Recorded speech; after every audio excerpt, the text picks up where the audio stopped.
Hey everybody, welcome back to the second episode of Tea and Books, the series where we find life lessons from books that you probably wouldn't expect that they'd come from.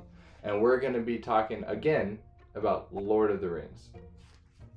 Okay, now to give you some context for this quote, this is happening just before the entire fellowship leaves Rivendell to go on their big, long, five book journey to accomplish what they know they have to do. And in this quote, Gandalf and Elrond are talking about just kind of the irony of the situation that a hobbit is having to carry the ring.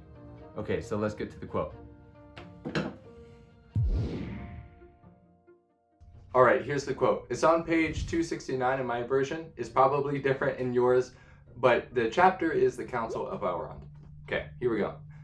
Yet such is oft the course of deeds that move the wheels of the world. Small hands do them because they must, while the eyes of the great are elsewhere. When I read this quote, it struck me how timely this quote was, because we're all in a situation where everything is pushing us to have a mediocre semester, a mediocre college or high school. COVID, the social unrest, everything that's going on is just pushing us not to thrive this upcoming semester. And I really want to encourage you that whether we thrive or not this upcoming semester is really in the hands of people like you and me. The university president and your professors, they can't do everything to make it happen. They can't control whether you keep in contact with your closest friends, right? They can't control whether you take care of yourself physically and mentally and spiritually this semester. They can't control your grades, right?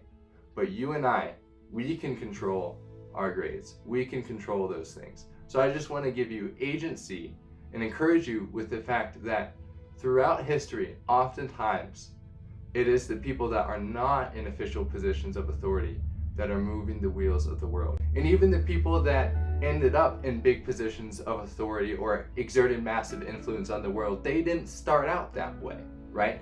They knew that they had agency over the situation. And that is what enabled them to have the impact that they had on the world. That's why this quote is so inspiring.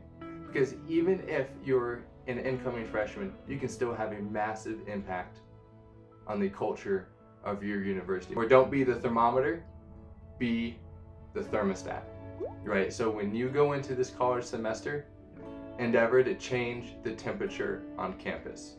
Take it from cold to hot, right? If people are there and they're just having trouble being positive about the situation, with your own positivity, help to raise the level of positivity on your campus. It really comes down to you and me and all the students on campus, right? Because when you think about it, there's one university president and there are thousands and thousands of students who can all work together to make a difference and make this the best semester ever. And I want to take this even outside of college, right? With the upcoming election in the United States. The small hands that move the world are typically informed hands, right? So as we come up to this season, don't be content with just gleaning information from Fox News and CBS and CNN and all those things. Dig deep. Get into the numbers. Find the studies. Don't just depend on other people's opinions, right? Determine your own opinion and your own position from the actual facts and numbers. And that way, we can all have an impact on the world. That's what I want to encourage you with today from Life Lessons from Lord of the Rings. We're probably going to do another one because the other quote I have in mind is one that's very near and dear to my heart. The quote is, "Don't let the haste spoil the wonder." I'll see you next time.